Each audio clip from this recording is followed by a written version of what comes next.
आज म मेरो कोठामा यसो बरन्डाबाट बाहिर सिसाको झ्याल खोलेर टक्क लाएर आफ्नो स्मल गार्डनमा हेरेको त पुरै फुलहरू त कोही मरेह, कोही पहेँलिह, कोही लत्रक्क परेह, कोही बोट भएको पनि अलिकति नराम्रो छ। होइन, मेरो फुललाई मात्रै यस्तो हुने हो कि तपाईँहरूको फुललाई पनि यस्तो हुने हो? होइन, अब चाहिँ भएन। अब चाहिँ मेरो फुल किन यस्तो भयो भनेर मैले चाहिँ नजिकै गएर यसो पल्टाएर हेरेको त मेरो फुलमा त पुरै ढुसीले पुरै सखा फानिसकेको छ। पिटुनिया फुल यति महँगो फुल है, यति राम्रो नर्सरीबाट लिएर आएर टक्क लगाएको छु, फुल्ला भन्छ पुरै पात पहेँलो, डाँठ पनि पुरै प्यातक प्यातक भएर जाने।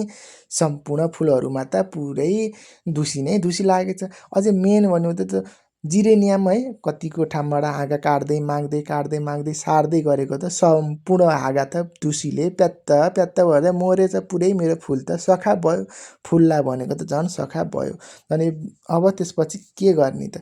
फुलको सोख भएको मलाई मेरो फुल त पुरै मर्यो है। अब भएन।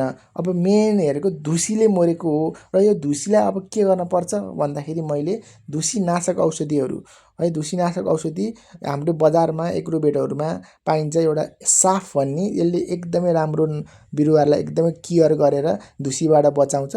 त्यसै कारणले गर्दाखेरि यो साफ चाहिँ मैले अब यो हाल्ने निर्णय गरेर त्यसपछि म आफै एउटा भेटनेरी प्राविधिक भएको कारणले गर्दाखेरि मैले आफ्नै घरमा भएको साफलाई त्यसपछि 2 ग्राम 1 लिटर पानीमा हालेँ र यस सँगसँगै मैले एउटा एनपिके भनेको एउटा भिटामिन सप्लिमेन्ट पनि हालेँ, जुनमा पोटासियम, फस्फोरस र क्याल्सियम जस्ता तत्त्वहरू पाइने र यसले चाहिँ बिरुवालाई एकदमै राम्रोसँग हुर्किने र धेरै फुलहरू फुल्ने भएको कारणले गर्दाखेरि यो साफमा मैले त्यो भिटामिन पनि हालेँ र साफ र भिटामिन हालिसकेपछि साथीहरू मजाले मैले हल्लाएँ। यो चाहिँ हामीले भिटामिन कहिले हाल्ने भन्दाखेरि शीतमा पनि हाल्नुहुन्न र बेलुका पनि हाल्नुहुन्न, हाल्नुपर्छ मजाले 9-10 बजे घाम लागेपछि हाल्नुपर्छ र बिरुवाको पात, काण्ड, जरामा पुग्ने गरेर हाल्नुपर्छ।